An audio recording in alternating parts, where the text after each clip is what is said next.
Welcome back dear students, class 12th physics. हम wave optics को समझ रहे हैं। इसका पार्ट 2 आज समझेंगे, जिसमें हम कुछ डेरिवेशंस करेंगे जो एग्जाम में आते रहते हैं, परीक्षा की दृष्टि से महत्वपूर्ण है। तो चलिए, क्या क्या करना है आज के इस वीडियो में समझना है हमको। पहला, व्यतिकरण की गणितीय व्याख्या, mathematical interpretation of interference. Interference को आप समझ चुके हैं, संपोषी और विनाशी व्यतिकरण।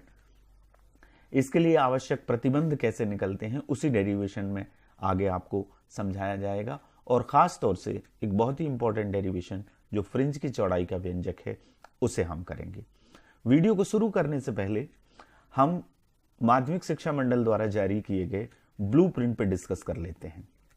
ब्लूप्रिंट में जो जारी किया गया है, अब थोड़ा सा आप देख रहे होंगे पहले से कठिन हो गया है, पहले से डिफिकल्ट है, लेकिन इसमें घबराने की जरूरत नहीं है। सीबीएसई का जो पैटर्न है, जिस तरह से मार्किंग स्कीम सीबीएसई जारी करता है, वैसे ही एमपीबीएसई ने मार्किंग स्कीम जारी की है। होगा ये कि अब आपने जो नई शिक्षा नीति में दिया जा रहा है, जोर दिया जा रहा है कि आपको रटने की जो प्रवृत्ति है उसको खत्म करना है। आपको अब पूरी किताब को पढ़ना पड़ेगा, उसको समझना पड़ेगा। देखिए, हम इस ब्लूप्रिंट को समझने का प्रयास करते हैं। आपको पता है पेपर 70 नंबर का आएगा, 3 घंटे आपको दिए जाएंगे। इसमें 21 अंक जो है, 21 जो अंक के प्रश्न है वो ऑब्जेक्टिव आएंगे। ठीक है, 3 सेक्शन बनाए गए हैं। हमारी 9 यूनिट रह गई हैं, कुछ चैप्टर्स को निकाल दिया गया है, कुछ यूनिट्स को निकाल दिया गया है, वो आपको पता ही है। मैं और अभी आपसे डिस्कस करूंगा। पहली बात ये कि 3 सेक्शन कैसे बनाए गए हैं। 3-3 यूनिट को 3 सेक्शन में डिवाइड कर दिया गया है। First, second, third. ये पहला सेक्शन है, खंड आ, ये खंड बा और ये खंड सा। 3 खंड है, 1, 2, 3। अब पहले खंड में हमारे 4 अध्याय शामिल हैं। पहला वाला विद्युत आवेश, दूसरा वाला पोटेंशियल कैपेसिटेंस, तीसरा वाला विद्युत धारा और चौथा वाला गतिमान आवेश एवं चुंबकत्व, जिसमें चुंबकत्व एवं द्रव्य को हटा दिया गया है। इस पूरे ए सेक्शन है, ये 21 अंकों का है। 21 अंक में से अंकों का विभाजन क्या है? एक एक अंक के 7 प्रश्न आएंगे, 3 अंक के 2 प्रश्न आएंगे और 4 अंक के 2 प्रश्न आएंगे। इस कंफ्यूजन को दिमाग से निकाल दीजिए कि एक अंक के जो 7 प्रश्न आना है वो पहले ही चैप्टर से आ जाएंगे। ये गलत है। ये चारों चैप्टर में से कहीं से भी रैंडमली एक एक नंबर के 7 प्रश्न या 3 नंबर के 2 प्रश्न और 4 नंबर के 2 प्रश्न आएंगे। ये पूरे में से आ सकते हैं। दूसरा सेक्शन जो है उसमें 6वीं यूनिट है, विद्युत चुम्बकीय प्रेरण प्रत्यावर्ती धारा। 7वीं यूनिट, 8वां अध्याय विद्युत चुम्बकीय तरंगे और 10वां अध्याय नमा किरण प्रकाश की निकाल दिया गया है। 10वां अध्याय तरंग प्रकाश की। इस पे कुल आवंटित अंक 21 हैं, वही 7, 6 और 8। एक एक अंक के 7 प्रश्न, 3 अंक के 2 प्रश्न और 4 अंक के 2 प्रश्न। इन चारों अध्यायों में से ये प्रश्न समाहित होंगे। अगला जो सेक्शन है थर्ड, उसमें 3 अध्याय हैं। विकिरण एवं द्रव्य की द्वैतीय प्रकृति, परमाणु, इसमें से नाभिक को हटा दिया गया है। 13वां चैप्टर और अर्धचालक युक्तियां, इलेक्ट्रॉनिक। ये ज्यादा नंबर की 7 नंबर अधिक का सेक्शन है। 28 अंक के इसमें से कुल प्रश्न आएंगे। और कुल प्रश्न कितने आएंगे? 7 और 3 10 और 3 13 प्रश्न आएंगे। एक एक अंक के 7, 3 अंक के 3 प्रश्न, बाकी में 2 प्रश्न आ रहे थे, और 4 अंक के 3 प्रश्न। बाकी के 2 खंडों में 4 अंक और 3 अंक के 2-2 प्रश्न हैं। लास्ट वाला जो सेक्शन है जिसमें द्वैतीय प्रकृति, परमाणु और अर्धचालक है, ये सबसे इंपॉर्टेंट है। इसमें 28 नंबर का आना है। 1, 3 और 4 के कहीं से भी आ सकते हैं। प्रायः हम ये जानते हैं कि 1 नंबर के इस विकिरण एवं द्वैतीय प्रकृति से पहले आते रहे हैं, लेकिन अब ब्लूप्रिंट पूरी तरह से बदल गया है। तो इस आधार पर आप तैयारी करें। ये नीचे का जो निर्देश है ये फिजिक्स के लिए लागू नहीं है। हमें एक एक अंक के टोटल 21 प्रश्न करना है और बाकी के जो प्रश्न हैं 3 अंक के 2 प्रश्न, 2 और 2 4 और 2 6 और 2 8 और 3 11 और 3 14। 14 प्रश्न जो आएंगे वो 3 अंक के और 4 अंक के प्रश्न होंगे, वो करना। इसमें इंटरनल चॉइस आपको बड़े प्रश्नों में दी जाएगी। जैसे 11 प्रश्न है उसमें से 7 करना है, 11 प्रश्न दे सकते हैं उसमें से 7 करना है। 3 खंड बनेंगे पेपर के, तो इस आधार पर आपको अब तैयारी करनी है। अब ये पता नहीं है कि कौन से अध्याय से 1 नंबर का आएगा, कौन से अध्याय से 2 नंबर का आएगा।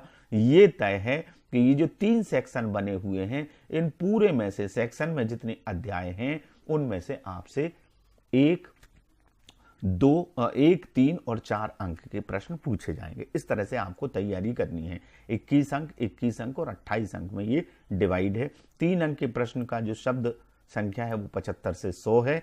4 अंक के जो प्रश्न है, जो एनालिटिकल क्वेश्चन है, 120 से 150 शब्द, वस्तुनिष्ठ 30%, विषय आधारित यानी सब्जेक्टिव 30% और एनालिटिकल ये सबसे कठिन क्वेश्चन होते हैं, ये समझ परख वाले ये 40% हैं। तो आपके ज्ञान को परखने की परीक्षा अब चालू हो गई है। उसी पैटर्न पर बोर्ड हमारा एग्जाम लेगा, उसी हिसाब से हमें तैयारी करना है।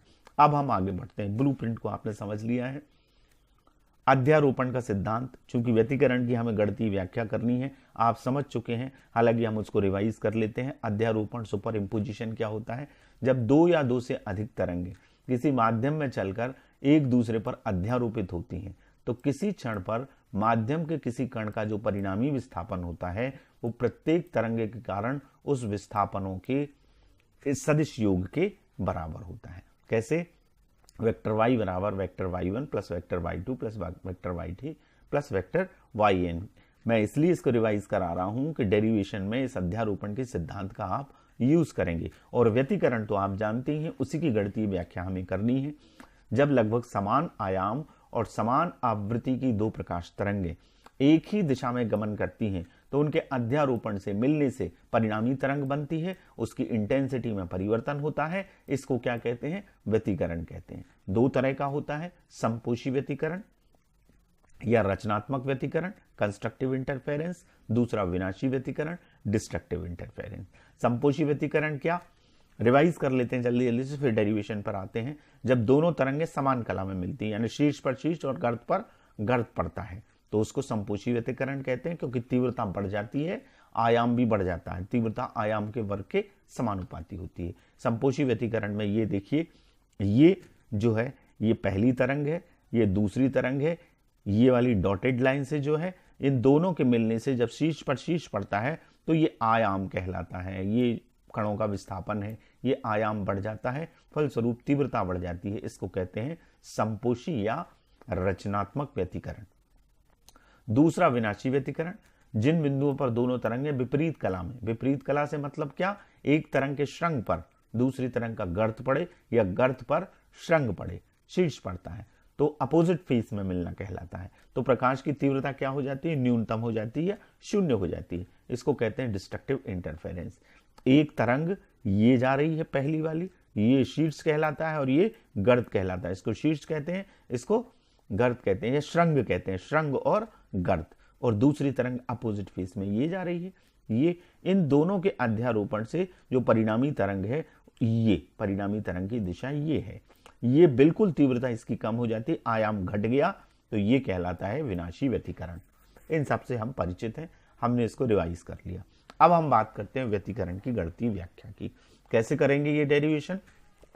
प्रश्न ये आएगा कि व्यतिकरण की गणितीय व्याख्या कीजिए, अथवा व्यतिकरण में समपोषी और विनाशी व्यतिकरण के आवश्यक प्रतिबंध का व्यंजक ज्ञात कीजिए।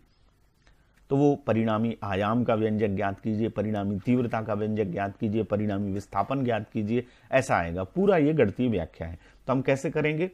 हमने 11वीं में ध्वनि में ये किया हुआ है, ध्वनि में भी व्यतिकरण होता है, लेकिन आपको अब प्रकाश में करना है और इस डेरिवेशन को भी आपको करना है। मान लीजिए कि 2 प्रकाश तरंगे हैं जिनके आयाम क्या है? A1 और A2 एम्पलीट्यूड है, आवृत्ति इनकी समान है। आपने पढ़ा है कि व्यतिकरण तभी होता है, उसकी कुछ शर्तें हैं स्पष्ट व्यतिकरण की। आयाम लगभग समान होने चाहिए और आवृत्ति समान होनी चाहिए, और एक ही माध्यम में वो एक ही दिशा में गमन करनी चाहिए। ये 3 शुरू की स्पष्ट व्यतिकरण की शर्तें हैं। यदि इनके बीच में कलांतर फाई है तो किसी भी क्षण t पर इनके समीकरण होते हैं। y1 तरंग का समीकरण 11th में तरंग का चैप्टर है, वहां आपने पढ़ा है। तो तरंग का समीकरण होता है y1 = a1 sin omega t। इसको हम समीकरण 1 मान लेते हैं। दूसरा y2 = a2 sin omega t + 5, यह हमारा इक्वेशन 2 है।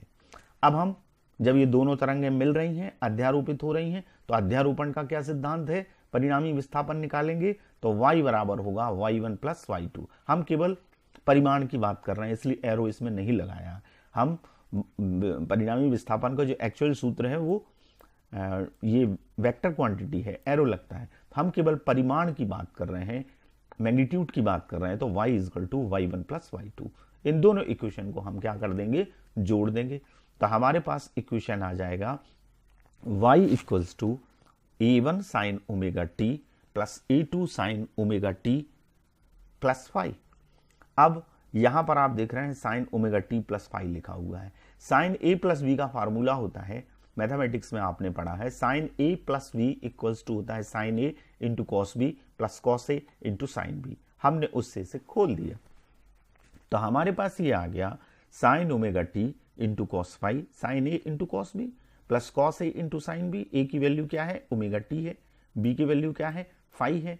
तो ये sine a into cos b plus cos a into sine b से इस तरह से खुल जाएगा, cos omega t into sine b. A two का हम मल्टीप्लीकेशन कर देंगे अंदर। ये हमारा अब तक हम यहां आ चुके हैं, यहां तक हमने कर लिया था। ए टू का हमने अंदर गुणा किया तो ये आया a two sine omega t into cos five plus a two cos omega t into sine five. अब देखिए यहां पर ये साइन ओमेगा टी और ये साइन ओमेगा टी ये दोनों में है, इसमें से हम इसे कॉमन निकाल सकते हैं। तो हमने इन दोनों में से साइन ओमेगा टी को कॉमन निकाल लिया, उभयनिष्ठ निकाल लिया। तो अंदर ब्रैकेट के क्या आ गया, a1 plus a2 cos five, यहां ये a2 cos omega t into sine five. ये हमारा इक्वेशन क्या हो गया, 3 हो गया। अब हम इस इक्वेशन को इस तरीके का जो पहला इक्वेशन है, ये दूसरा इक्वेशन है, इस रूप में कन्वर्ट कर लेंगे। कैसे कर लेंगे, इसको हम छोटा कर लेते हैं। ये जो आपको दिख रहा है a1 plus a2 cos five, हम इसको a कॉस थीटा मान लेंगे, और ये a2 और ये साइन फाइव है, इसको साइन थीटा मान लेंगे, a sine theta r sine theta.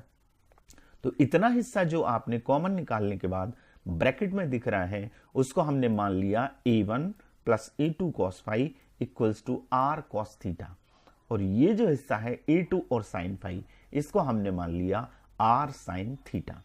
ये हमारा इक्वेशन 4 और ये हमारा इक्वेशन 5।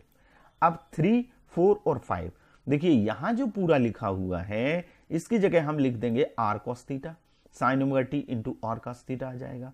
यहां a2 और साइन फाइव की जगह हम लिख देंगे r साइन थीटा, तो इंटू cos ओमेगा टी आ जाएगा। तो इस इक्वेशन का स्वरूप कुछ ऐसा हो जाएगा, y equals to sine omega t r cos theta, ये इसकी जगह r साइन थीटा, यहां प्लस आएगा, plus r sine theta into cos omega t. इतना आ गया। अब r दोनों में है तो r को हम क्या निकाल सकते हैं, कॉमन निकाल सकते हैं। यहां ये प्लस है, ठीक है, इंटू नहीं है, ये प्लस है। r कॉमन निकलेगा तो sine omega t cos theta plus sine theta cos omega t. देखिए ये बिल्कुल उसी तरीके का है, sine a into cos b plus cos a into sine b.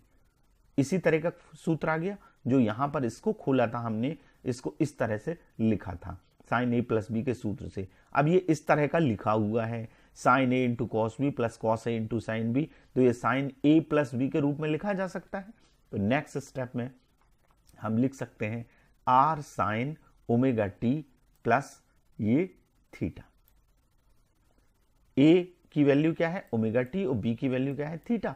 तो y equals to r sine omega t plus ये क्या है, थीटा है। तो ये परिणामी विस्थापन का सूत्र है, जिसमें r क्या है, परिणामी आयाम है। अब हमें परिणामी आयाम निकालना पड़ेगा। तो परिणामी आयाम कैसे निकलेंगे, जो दो समीकरण हमने बनाए थे 4 और 5, आप यदि पिछली स्लाइड में देखें तो यहां ये चौथा समीकरण था जो इसकी जगह रखा, और ये 5वां समीकरण था। तो जो हमने 4 और 5 बनाए थे, इनको हम वर्ग करके जोड़ देंगे, इन दोनों समीकरणों का स्क्वायर करेंगे और इनको ऐड करेंगे। तो वर्ग करके जोड़ने पर क्या होगा, इसको जोड़ेंगे तो यह आएगा r square sine square theta plus r square cos square theta. R square को हमने कॉमन निकाल लिया, यहां इसका स्क्वायर होगा तो a2 square sine square five, यहां इस पूरे का स्क्वायर होगा a1 plus a2 cos five का होल स्क्वायर। अब आप जानते हैं ट्रिग्नोमेट्री हमने शुरू से पढ़ी है 10th से, ये बड़ा कॉमन फार्मूला है ट्रिग्नोमेट्री का। Sine square theta plus cos square theta is equal to क्या होता है, 1 होता है। दैट्स वाई ये हो जाएगा आर स्क्वायर। ये a2 स्क्वायर साइन फाई, इसको आप खोल दीजिए a प्लस बी के होल स्क्वायर से। a प्लस बी का होल स्क्वायर क्या होता है, a square plus b square plus 2ab। तो a स्क्वायर मीन्स a1 का square, b square means a2 square cos square phi, 2ab means 2a1 a2 cos phi, इस तरह का आ जाएगा। अब देखिए a1 स्क्वायर हमारे पास है, ये a2 square sine square phi और a2 square cos square phi, ये दो जगह है a2 स्क्वायर, इन दोनों को जब कॉमन निकालेंगे तो अंदर फिर आ जाएगा sine square phi plus cos square phi, वो 1 हो जाएगा। यानी हमने क्या करा, ये तो अभी हमने उसी को रिपीट लिखा है, हमने इसमें से कॉमन निकाल लिया। किस किस में से, a2 स्क्वायर साइन फाई और a2 square cos square phi से ये a2 स्क्वायर को कॉमन निकाला। ये जो अंदर का है ये ट्रिग्नोमेट्री के सूत्र से फिर से क्या हो गया, 1 हो गया। तो हमारे पास यहाँ 1 हो गया, तो यहाँ a2 स्क्वायर बचेगा, ये a1 स्क्वायर है, ये 2a1 a2 कॉस फाई है। हम इसको यूं लिख सकते हैं क्रम में 1 के बाद 2, तो a1 स्क्वायर को हमने पहले लिख दिया plus a2 square plus 2a1 a2 cos phi, ये r स्क्वायर आ गया। तीव्रता आयाम के वर्ग के समानुपाती होती है, तीव्रता का सूत्र ये होगा, एक्चुअली हम आगे निकालेंगे। तो ये हमारी तीव्रता जो है वो आयाम के वर्ग के समानुपाती होती है। तो ये एक्चुअली में तीव्रता का आर स्क्वायर की जगह हम लिख सकते हैं ये आई समानुपाती आर स्क्वायर। तो ये आर स्क्वायर की जो वैल्यू आई वो आप लिख सकते हैं, समानुपाती को आप बराबर में बदलेंगे तो एक कांस्टेंट लगाएंगे के आर स्क्वायर की वैल्यू ये है, तो आप इसको लिख सकते हैं, आर स्क्वायर को यहां लिखेंगे तो ये आएगा a1 square a2 square plus 2a1 a2 cos phi. और r यदि परिणामी आयाम निकालना चाहते हैं तो परिणामी आयाम का सूत्र क्या होगा, इसके ऊपर पूरे के ऊपर क्या लग जाएगा, वर्गमूल लग जाएगा। ये तो ये बात हुई। और तीव्रता निकालना है तो पूरा का पूरा ये जो है ये इसके के साथ लिखा जाएगा k इंटू आर स्क्वायर, इस तरह से आर स्क्वायर की वैल्यू यहां आ गई। तो आयाम ये हुआ और तीव्रता ये हुई, I इक्वल्स टू के a1 square plus a2 square plus 2a1 a2 cos phi. अब देखिए आगे परिणामी तीव्रता को और I1 I2 के रूप में कैसे हम निकाल सकते हैं। ये तो हमारा परिणामी आयाम आया। अब उस फार्मूले में जो हमने के आर स्क्वायर लिखा था, I बराबर के आर स्क्वायर, समानुपाती को हटाया और के कांस्टेंट लगाया, के का अंदर गुणा कर दिया, तो ये आ गया के a1 स्क्वायर प्लस के a2 square plus 2 a1 a2 cos phi. ठीक है, ये के a1 स्क्वायर यानी I1 पहली तरंग की तीव्रता होगी, ये के a2 स्क्वायर यानी I2 ये दूसरी तरंग की तीव्रता होगी, और यहां 2I1 I2 आएगा, 2 के a1 और के a2 लिखें और इसका अंडर रूट निकालें तो ये I1 I2 आएगा। कैसे, I1 की वैल्यू क्या है, के a1 स्क्वायर, तीव्रता आयाम के वर्ग के समानुपाती, तो पहली तरंग की तीव्रता क्या होगी, पहली तरंग का आयाम है a1, इसके वर्ग के समानुपाती, तो के a1 स्क्वायर, इसकी वैल्यू क्या होगी I1, I2 के a2 स्क्वायर होगी, इसके a2 स्क्वायर की जगह I2 रखा है। ये कैसे निकली है, के a1 a2 यहां पर था, वो कैसे आएगा, यदि हम के a1 स्क्वायर और के a2 स्क्वायर का रूट निकालें तो ये के स्क्वायर होगा तो के बाहर आ जाएगा, a1 स्क्वायर तो a1 बाहर, a2 स्क्वायर तो a2 स्क्वायर, यानी ये I1 स्क्वायर और I2 स्क्वायर, I1 और I2 का अंडर रूट हुआ, क्योंकि के a1 क्या है, I1 है, के a2 क्या है, I2 है, तो इसकी वैल्यू क्या होगी, अंडर रूट I1 I2। तो इस तरह से ये I1 I2 आ गया। ये हमारी तीव्रता का सूत्र है, I बराबर I1 plus I2 plus 2I1 I2। Maximum यदि इंटेंसिटी निकालना है तो कॉस फाई की वैल्यू क्या होती है, 1 होती है। इस प्रकार हम ये कह सकते हैं ये फाई पे डिपेंड करती है, परिणाम इसमें फाई आ रहा है कॉस फाई, तो हम ये कह सकते हैं परिणामी तीव्रता या आयाम अध्यारोपित होने वाली तरंगों के कलांतर पर निर्भर करता है। ये फाई क्या है, कलांतर। और इन दोनों फार्मूलों में चाहे वो आयाम का फार्मूला हो और चाहे वो तीव्रता का फार्मूला हो, दोनों में कॉस फाई आ रहा है। इसका मतलब है यदि प्रश्न ये आता है कि सिद्ध कीजिए कि व्यतिकरण में परिणामी तीव्रता कलांतर पर निर्भर करती है, परिणामी तीव्रता का व्यंजक ज्ञात कीजिए, तो आपको यहां तक करना पड़ेगा। परिणामी आयाम का व्यंजक ज्ञात कीजिए तो आपको यहां तक करना पड़ेगा। अब संपोषी और विनाशी व्यतिकरण के लिए जो दो प्रतिबंध हैं वो कैसे निकलते हैं देखिएगा। देखिए, संपोषी व्यतिकरण का मतलब क्या होता है, तीव्रता अधिकतम हो। और तीव्रता अधिकतम कब होगी, तीव्रता का सूत्र ये है, मैक्सिमम तब होगी जब cos फाई की वैल्यू 1 हो।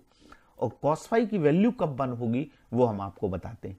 परिणामी तीव्रता I का मान अधिकतम होने के लिए cos फाई का मान क्या होना चाहिए, मैक्सिमम होना चाहिए। और cos फाई का मैक्सिमम मान होता है +1। इसका मतलब हुआ इंटेंसिटी मैक्सिमम होने के लिए, I मैक्सिमम के लिए cos फाई की वैल्यू क्या होना चाहिए, 1 हो जाए। तो 1 कब होगी, सामान्य रूप से हमें पता है कि फाई की वैल्यू यदि 0 है तो cos 0 क्या होता है, 1 होता है। लेकिन cos 2 पाई भी 1 होता है, cos 4 पाई भी 1 होता है, cos 6 पाई भी 1 होता है, cos 8 पाई भी 1 होता है। इसका जनरल मतलब क्या हुआ, फाई इक्वल्स टू 2n पाई। यदि 2n में n बराबर हम 0 रखें तो फाई 0 आएगा, 1 रखें तो फाई 2 पाई आएगा, 3 रखें तो 3 दूनी 6, 6 पाई आएगा, 4 रखें तो 4 दूनी 8 पाई आएगा। ये सम संख्या है। 2n का मतलब क्या है, सम। तो जब ये फाई क्या है, फाई कलांतर है। तो जब कलांतर दोनों तरंगों के बीच का पाई का सम गुणक होता है तब संपोषी व्यतिकरण होता है। फाइनली हम ये कह सकते हैं। और ये सम गुणक का मतलब क्या है, दोनों तरंगें समान कला में जब मिलती हैं तभी जो कलांतर है वो पाई का सम गुणक होता है, तब तीव्रता अधिकतम होती है, आयाम अधिकतम होता है और उसे कहते हैं संपोषी व्यतिकरण। तो ये आवश्यक प्रतिबंध है। अधिकतम होने के लिए cos फाई की वैल्यू 1 होना चाहिए और 1 इस कंडीशन में होती है जब फाई की वैल्यू पाई की सम गुणक हो, सम संख्या में गुणा हो। तो ये संपोषी व्यतिकरण का प्रतिबंध निकला। अब विनाशी व्यतिकरण के लिए वही फार्मूला लिखेंगे। न्यूनतम के लिए cos फाई का मान क्या होना चाहिए, -1। I मिनिमम, इंटेंसिटी मिनिमम के लिए cos फाई -1। cos फाई -1 कब होगा, जब फाई की वैल्यू पाई हो, 180 हो। पाई होती तो cos फाई की वैल्यू क्या आएगी, cos पाई -1 होता है, cos 3 पाई -1 होता है, cos 5 पाई, cos 7 पाई, cos 9 पाई। यानी ये क्या कौन सी है, 1, 3, 5, 7, ये विषम संख्या है। विषम संख्या को हम लिख सकते हैं 2n - 1 पाई। कैसे, n की जगह 1 रखेंगे तो 2 एकम 2 में से 1 गया तो 1, n की जगह 2 रखेंगे 2 दूनी 4 में से 1 गया 3 पाई, n की जगह 3 रखेंगे 3 दूनी 6 में से 1 गया 5 पाई। 1, 3, 5, 7, 9, 11 आएगा।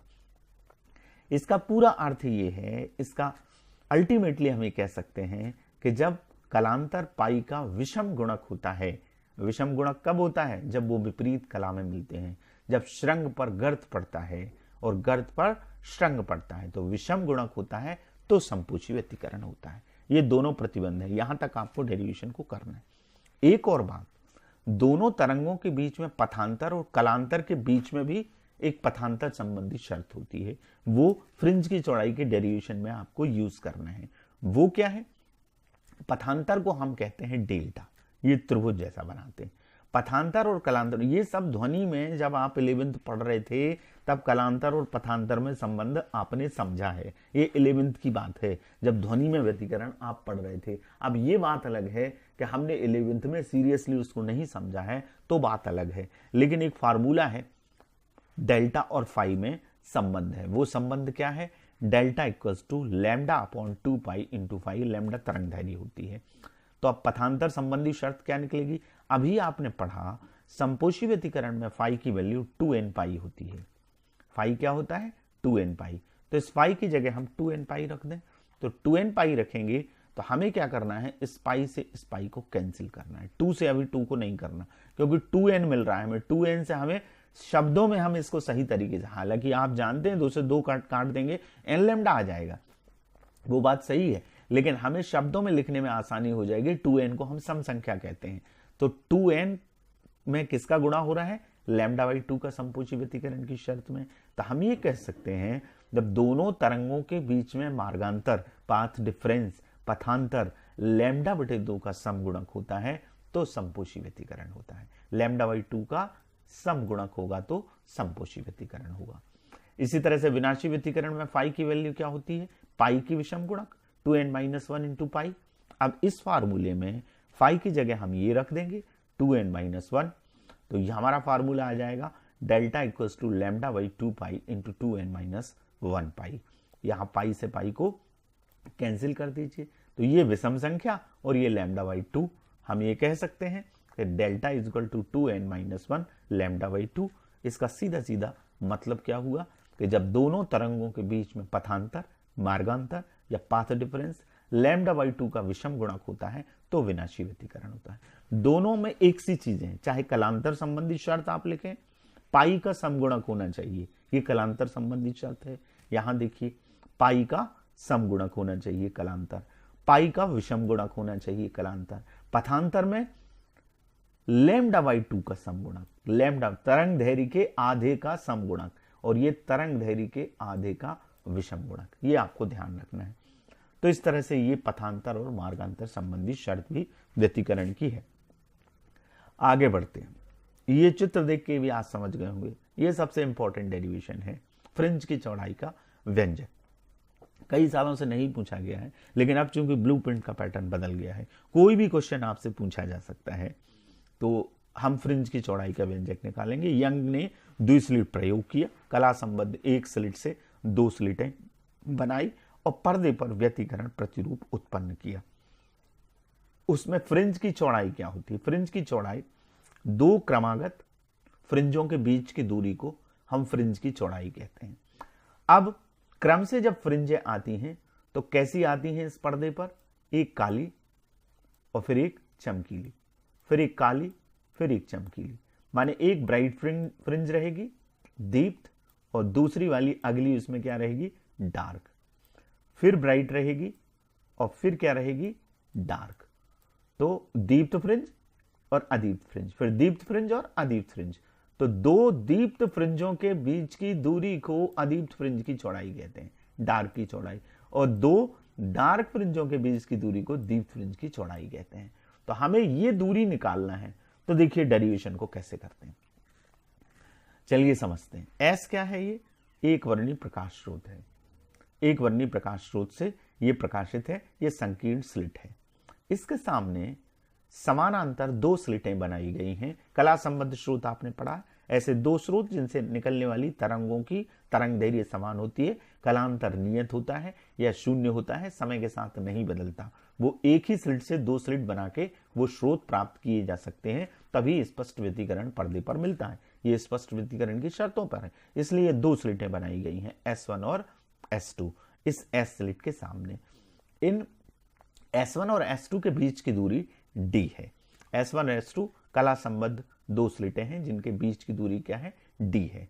O1 S1 और S2 के बीच का क्या है? मध्य बिंदु है। और ये XY जो आपको दिख रहा है ये पर्दा है जिसकी दूरी इन स्लिटों से कैपिटल D है, ये कैपिटल D दूरी है, ये XY पर्दा है। और जैसा कि मैंने बताया कि O1 जो है वो मध्य बिंदु है। यहां पर एक बिंदु O है जहां पर केंद्रीय फ्रिंज बनती है, पथांतर जो है वो शून्य होता है दोनों तरंगों का। यदि पथांतर शून्य होगा तो यहां केंद्रीय फ्रिंज बनेगी जो ब्राइट होगी। यहां O से यहां तक, O से लेके X दूरी पर एक बिंदु P है पर्दे पर। तो इस बिंदु पर पहुंचने वाली तरंगों के बीच में पथांतर क्या होगा? पथ का अंतर। ये S2 से एक तरंगाग्र निकला और ये S1 से, दोनों के बीच में अध्यारोपण हुआ और यहां एक फ्रिंज बनी। तो इसका पथ क्या है? S2P। इसका पथ क्या है? S1P। इन दोनों के बीच का पथांतर क्या है? S2P minus S1P।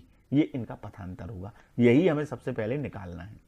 और O1 क्या है? इन दोनों का मध्य बिंदु है, इनके बीच की दूरी D है, लिहाजा O1 S1, O1 S2, OQ और OR ये सब D/2 होंगे, आधे होंगे उनके। कैसे? ये O1 S1 बराबर O1 S2 बराबर OQ बराबर OR बराबर D/2। ये आमने सामने क्या है ना, आयत बन रहा है, तो ये दोनों तो आधे आधे हो गए, D/2 D/2। इसके सामने ये भुजा बराबर है OQ O1 S1 के, तो ये भी D/2 होगा और ये भी D/2 होगा, ये भी आधा होगा, D/2 होगा ये, और नीचे वाला भी D/2 होगा। समझ में आई बात? तो ये हमने इतनी चीजें निकाली। S1Q ये हमने कहा ना D दूरी पर पर्दा है, तो S1Q भी कैपिटल D है और S2R भी कैपिटल D है। अब हम 2 चीजें निकाल लेते हैं। एक तो हमें निकालना है PQ, इस ट्राइंगल को हम लेंगे तो हमें इस PQ की जरूरत पड़ेगी, और इस ट्राइंगल को हम लेंगे तो इस PR की जरूरत पड़ेगी। PQ हमको निकालना है इतना हिस्सा। O से लेके P तक की दूरी हमें मालूम है OPX है, उसमें से ओ क्यू को हम घटा देंगे तो कैसे निकलेगा, पी क्यू बराबर OP minus O Q. OP कितनी है, एक्स है, और ओ क्यू इसके सामने है तो ये डी बाई टू है, तो x minus d by two आ जाएगा। इसी तरह से पी आर आपको निकालना है तो ओ से लेके पी तक क्या है, एक्स है, और ओ आर क्या है, इसके सामने है तो ये भी क्या है, डी बटे दो है, डी बाई टू है, ये अभी हमने लिखा हुआ है, ये डी बाई टू है ओ आर, तो डी बाई टू इसमें जुड़ जाएगा, ओ पी में डी बाई टू यानी ओ आर को हम जोड़ देंगे। वो कैसे निकलेगा, पी आर बराबर O P plus O R यानी x plus d by two. ये हमने इतना निकाल के रख लिया क्योंकि हमें ये दो ट्राइंगल लेना।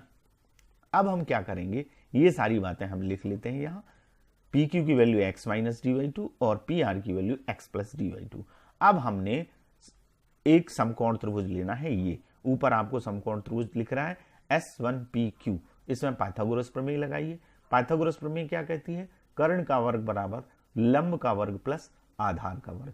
तो लंब का वर्ग क्या, PQ का वर्ग, आधार का वर्ग S1Q का वर्ग, और ये कर्ण S1P का स्क्वायर, ये आ गया।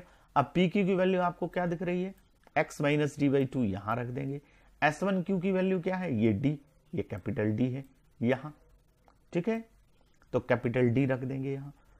x minus d by two का होल स्क्वायर प्लस डी का स्क्वायर, ये हमारा इक्वेशन फर्स्ट हो गया। अब हम ये बड़ा वाला समकोण त्रिभुज ले लेंगे S2PR, S2PR लेंगे, इसमें पाइथागोरस प्रमेय लगाइए तो ये हो गया PR का स्क्वायर और S2R का square, PR square plus S2R square, S2P इसका कर्ण हो गया, S2P का स्क्वायर। अब PR स्क्वायर, PR की वैल्यू कहां है, ये है PR, यहां से लेके यहां तक x plus d by two, ये d बटे दो है, इसके सामने है इसलिए ये d बाई टू है, तो x plus d by to यहां आ जाएगा, S2R कैपिटल D आ जाएगा, ये आ गया।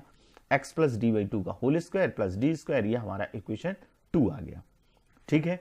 अब हमें चूंकि पथांतर निकालना है, मार्गांतर, ये दूसरे वाले तरंगाग्र, यहां से जो तरंग जा रही है इसके और इसके S2P माइनस S1P निकालना है, तो हम समीकरण 2 में से समीकरण 1 को घटाएंगे, तब S2P square minus S1P square आएगा, उसको a square minus b square के फार्मूले से खोलेंगे, तब समीकरण 2 में से, ध्यान रखिएगा, एक में से 2 घटाएंगे गलत हो जाएगा, या तो फिर ये समीकरण ये पहले बनाइए, ये बाद में बनाइए, आपको S2P स्क्वायर में से S1P स्क्वायर को घटाना है।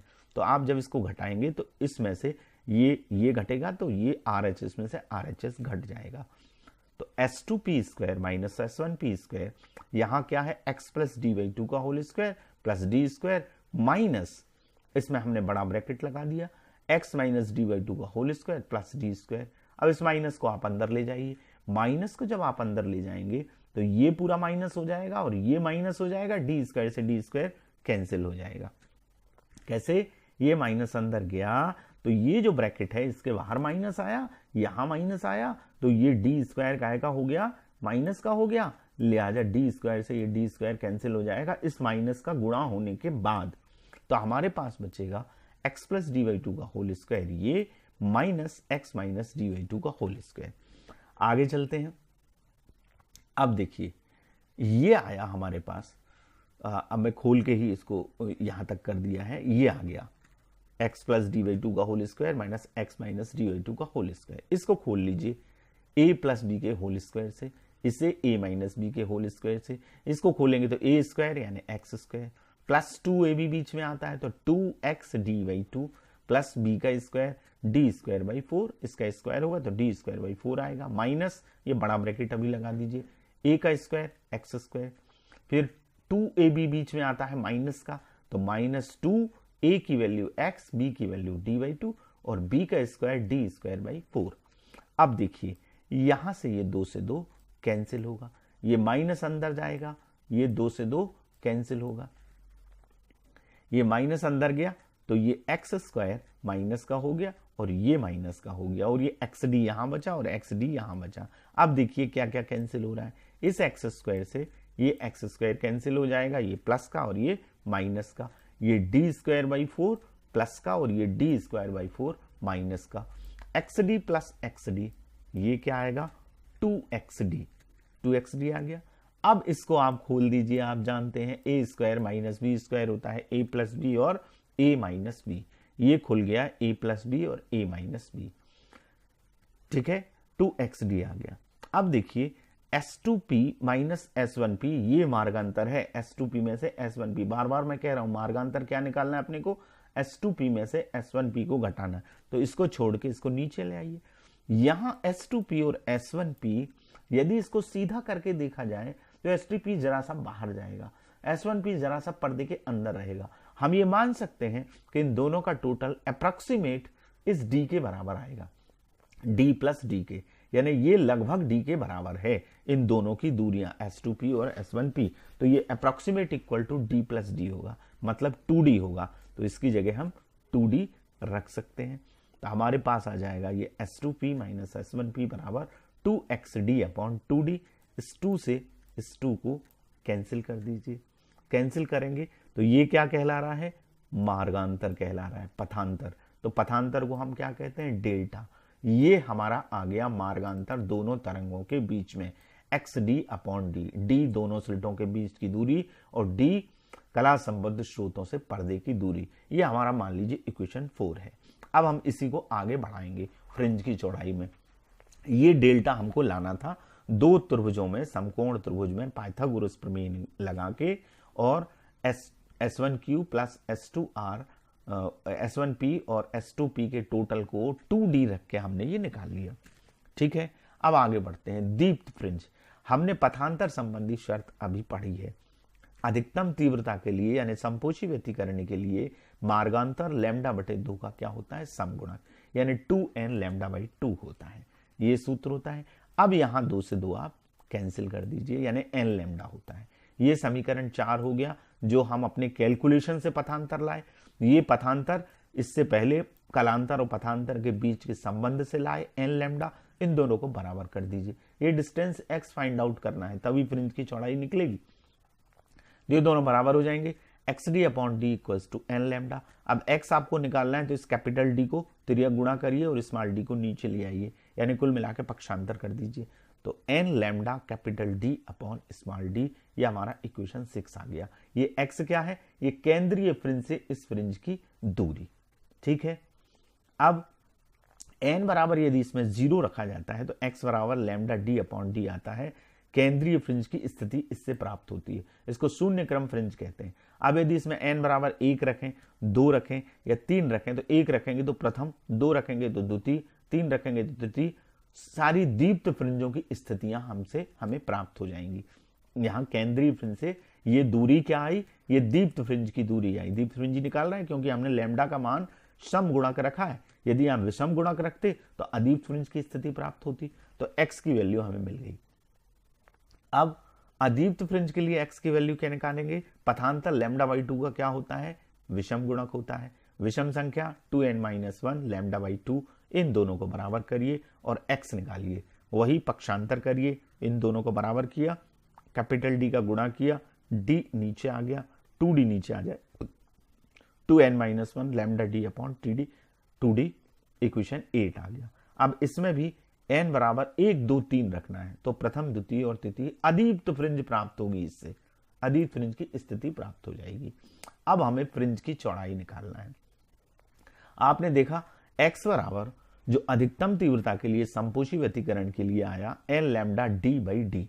यदि केंद्रीय फ्रिंज से nv से मतलब तीसरी, चौथी, पांचवी, छठवीं, nv दीप्त फ्रिंज की दूरी क्या हो, इन जनरल बात कर रहे हैं हम, तो xn, और उससे एक आगे हमने परिभाषा जब शुरू में बताई तो फ्रिंज की चौड़ाई की क्या बताई कि फ्रिंजें कैसे मिलती हैं, एक ब्राइट, एक डार्क, एक ब्राइट, एक डार्क, दो ब्राइट के बीच की दूरी डार्क की चौड़ाई पास पास होती है, दो डार्क के बीच की दूरी ब्राइट की चौड़ाई। तो हम दो दीप्त फ्रिंजों की दूरी निकाल लें और यदि उनको घटा दें तो अदीप्त फ्रिंज की चौड़ाई आ जाएगी।